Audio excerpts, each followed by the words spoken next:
जय हिंद प्यारे साथियों। Unique study with Ajay YouTube channel पर आप सभी का बहुत बहुत स्वागत है। आज के इस वीडियो में मैं बात करने वाला हूं सितंबर 2022 में जो हमारा नेट जेआरएफ का पेपर होने वाला है उसके बारे में। देखो, लगभग हमारे पास यदि आज से हम काउंट करते हैं तो 1 महीना और 2-3 दिन बचे हुए हैं हमारे पास। और ये जो 32 से 35 दिन का है, 32 दिन का जो टाइम पीरियड है, इसको हम यदि सही ढंग से यूटिलाइज करते हैं, इसका हम सही ढंग से उपयोग करते हैं, इसमें हम सही ढंग से टारगेट लेकर पढ़ते हैं, स्मार्ट कंटेंट पढ़ते हैं, स्मार्ट तरीके से स्टडी करते हैं, तो हम बिल्कुल 100% बहुत अच्छा स्कोर कर सकते हैं।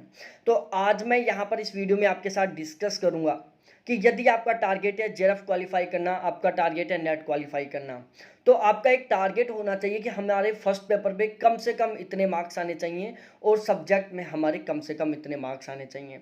यदि आप बिना किसी टारगेट की तैयारी कर रहे हो तो फिर आपको पता नहीं चलेगा कि आपकी तैयारी किस डायरेक्शन में जा रही है, आपकी तैयारी कितनी चल रही है, कैसी चल रही है। तो आपको एक टारगेट लेके तैयारी करना है कि आपको फर्स्ट पेपर में कम से कम कितना स्कोर करना है जिससे कि आपका जेआरएफ हो जाए। ठीक है। और यहाँ पर मैं बात करूँगा यदि आपका सब्जेक्ट भी फर्स्ट पेपर का इतना ही स्ट्रॉन्ग है तो कुछ लोग ऐसे होते हैं जिनका सब्जेक्ट बहुत ज़्यादा स्ट्रॉन्ग होता है तो उनका फर्स्ट पेपर थोड़ा कम होता है तो भी काम चल जाता है। कुछ लोग होते हैं जिनका सब्जेक्ट कमज़ोर होता है तो उनको फर्स्ट पेपर और भी ज़्यादा स्ट्रॉन्ग करना होता है। और मोस्टली कैंडिडेट होते हैं जिनका फर्स्ट पेपर और सब्जेक्ट लगभग एक एवरेज क्राइटेरिया में होता है, थोड़ा बहुत ऊपर नीचे होता है, तो उनको फर्स्ट पेपर में कम से कम कितना स्कोर करना चाहिए। तो यहाँ पर मैं आपको बताने वाला हूँ फर्स्ट पेपर में के बारे में कि जो सितंबर 2022 में पेपर होने वाला है उसमें आपके फर्स्ट पेपर में कम से कम कितने मार्क्स आने चाहिए जिससे कि आपका जेआरएफ हो जाए, जिससे कि आपका नेट क्वालिफाई हो जाए। ठीक है। तो हम बात करते हैं यहाँ पर सबसे पहले जनरल कैटेगरी में। एक साइड में जेआरएफ का लेके चल रहा हूँ, एक साइड में नेट का लेके चल रहा हूँ। ये पोर्शन जेआरएफ के लिए है और ये पोर्शन नेट के लिए है। ठीक है। यदि आप जनरल कैटेगरी से हो तो आपके कम से कम 36 क्वेश्चन ठीक होने चाहिए, नेट के लिए कम से कम 32 क्वेश्चन ठीक होने चाहिए। आप ईडब्ल्यूएस से हो तो आपके जेआरएफ के लिए फर्स्ट पेपर में कम से कम 34 क्वेश्चन ठीक होने चाहिए। ओबीसी से हो तो भी आपके फर्स्ट पेपर में कम से कम 34 क्वेश्चन ठीक होने चाहिए। एससी से हो तो आपके फर्स्ट पेपर में कम से कम 32 क्वेश्चन ठीक होने चाहिए और एसटी से हो तो आपके फर्स्ट पेपर में कम से कम 31 क्वेश्चन ठीक होने चाहिए। वहीं यदि आपका टारगेट नेट क्वालिफाई करना है तो फर्स्ट पेपर में यदि आप जनरल कैटेगरी से हो तो आपके कम से कम 32 क्वेश्चन ठीक होना चाहिए। ईडब्ल्यूएस से हो तो आपके फर्स्ट पेपर में कम से कम 30 क्वेश्चन ठीक होने चाहिए। ओबीसी से हो तो आपके फर्स्ट पेपर में कम से कम 30 क्वेश्चन ठीक होने चाहिए। एससी से हो तो आपके फर्स्ट पेपर में कम से कम 28 क्वेश्चन ठीक होने चाहिए और एसटी से हो तो आपके फर्स्ट पेपर में कम से कम 27 क्वेश्चन ठीक होने चाहिए। ये आपका टारगेट होना चाहिए।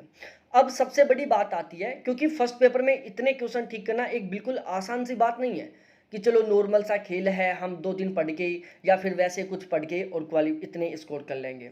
इतना स्कोर करने के लिए एक स्मार्ट तरीके से पढ़ना बहुत ज़्यादा ज़रूरी होता है।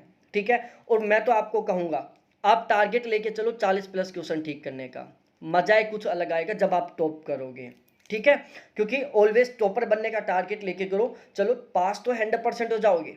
और यदि आप टारगेट ही पास का लेके चल रहे हो ना तो भाई पास होने का तो 50-50 चांस है, बाकी उससे नीचे का ही चांस है।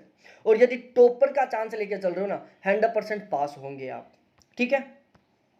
तो अब मैं आपको राजनीति बताने वाला हूं कि आप फर्स्ट पेपर में किस तरीके से इतना स्कोर करें। देखो, यहाँ पर मेरा एक क्रैश कोर्स चल रहा है सितंबर 2022 के लिए। ठीक है। फर्स्ट पेपर का क्रैश कोर्स है और उस क्रैश कोर्स का चार्ज फिलहाल में ओनली 700 रुपये है। ठीक है। ओनली 700 रुपये क्रैश कोर्स का चार्ज है। बाकी मेरा फुल कोर्स स्टार्ट हो चुका है जिसका चार्ज ओनली 1000 रुपये है। ठीक है। फुल कोर्स का चार्ज 1000 रुपये, क्रैश कोर्स का चार्ज 700 रुपये है। यहाँ पर मैं आपको बिल्कुल स्मार्ट कंटेंट प्रोवाइड करवाऊंगा। देखो, यहाँ पर मैं क्या क्या प्रोवाइड करवाने वाला हूँ आपको, 10 की 10 यूनिट।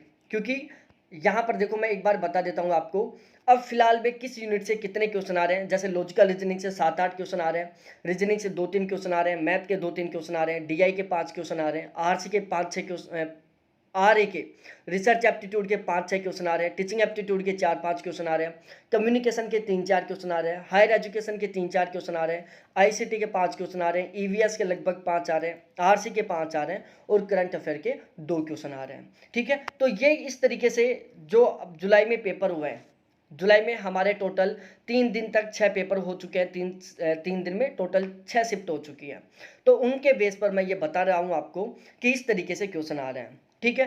तो अब देखो यहाँ पर मैं आपको ये जो क्रैश कोर्स है इसमें 10 की 10, ये जो 13 की 13 टॉपिक है, 10 तो यूनिट प्लस में करंट अफेयर, मैथ और इसके अलावा,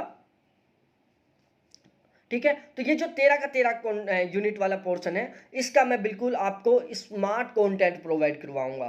कैसा कंटेंट? बिल्कुल स्मार्ट कंटेंट जिसमें ये सारा सब कुछ रहेगा, ठीक है। अभी अपना 9 या 10 जुलाई को होम साइंस का पेपर था, उसमें टोटल 46 क्वेश्चन थे जो हमारे इस क्रैश कोर्स से मिले थे, ठीक है। मैं खुद 3 बार ज्योग्राफी सब्जेक्ट से जेआरएफ हूँ। यहाँ पर आपको ज्योग्राफी का क्रैश कोर्स भी मिल जाएगा, आप चाहो तो ज्योग्राफी का क्रैश कोर्स भी ले सकते हैं। चार्ज ओनली 800 रुपये ज्योग्राफी के क्रैश कोर्स का, ठीक है। तो फर्स्ट पेपर का क्रैश कोर्स है, 30 से 32 दिन में आप इसे आसानी से नॉर्मली तरीके से कंप्लीट कर सकते हो। आपको बहुत ज़्यादा नहीं पढ़ना, ठीक है, लेकिन एक स्मार्ट तरीके से पढ़ना होगा। जो यहाँ पर आपको स्मार्ट कंटेंट मिलेगा, इसको पढ़ो। मैं पढ़ने का तरीका बताऊंगा, उस तरीके से पढ़ो। आप 100% 30 से 32 दिन का जो आपका टाइम पीरियड बचा हुआ है, इसमें आप बहुत गजब का स्कोर कर दोगे, ठीक है। यदि पिछली बार आपके 20 क्वेश्चन ठीक हुए थे, अब आपके 20-25 क्वेश्चन ठीक हो रहे हैं, तो आपको ये क्रैश कोर्स 100% लेना चाहिए, जिससे कि आपका ये जो स्कोर है वो 40 क्वेश्चनों के आसपास पहुंच पाए, ठीक है, और आप बिल्कुल निश्चिंत होकर जेआरएफ क्वालिफाई कर पाए।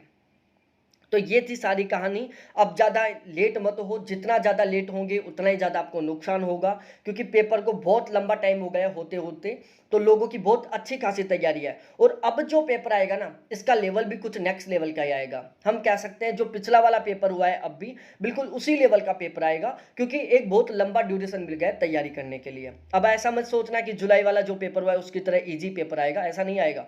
बहुत घुमा फिरा के क्वेश्चन पूछेंगे। जैसे 2021 वाला पेपर आया था ना, जिसमें फर्स्ट पेपर के हर किसी की हवा नहीं लगी, सब ऐसे सोचते थे कहाँ से आ गए क्या आ गए, बिल्कुल वही सीन होने वाला है, क्योंकि एक बहुत अच्छा टाइम मिल चुका है आपको तैयारी करने के लिए। तो ऐसी सिचुएशन में सबसे ज़्यादा जरूरी होता है स्मार्ट कंटेंट पढ़ना। और आप चाहते हो कि मैं दोबारा से तैयारी ना करूं, मैं दोबारा से एग्जाम होने का इंतजार ना करूं, मैं दोबारा से चांस ना लूं, मैं इसी चांस में जेआरएफ क्वालिफाई करूं, तो आपको ये क्रैश कोर्स 100% लेना चाहिए, ठीक है। और बाकी क्रैश कोर्स लेने के लिए मेरे कॉन्टैक्ट नंबर है, जिस पर आप कॉन्टैक्ट कर सकते हैं। आपको live class, recorded class, PDF, current affair के क्वेश्चन, इसके अलावा 2021 के जितने भी पेपर हुए थे वो सारे के सारे यूनिट वाइज तरीके से मिलेंगे आपको, विद सॉल्यूशन मिलेंगे आपको। तो इस तरीके से बहुत ही स्मार्ट कंटेंट मिलेगा आपको, ठीक है। बाकी फर्स्ट पेपर का नया बैच स्टार्ट हो चुका है, जिसका फीस ओनली 1000 रुपये दिसंबर के लिए। ज्योग्राफी का क्रैश कोर्स है ओनली 800 रुपये में, ठीक है। तो आप चाहें तो ये बैच ले सकते हैं, बिल्कुल नॉर्मल सी कीमत में है, लेकिन आपका 1 महीना है ना, ये बहुत ही काम का रहने वाला है। 1 महीना आपका जिंदगी बदल देगा, ठीक है। तो बहुत बहुत धन्यवाद आपको देखने के लिए। थैंक्स बाय मेरे प्यारे साथियों।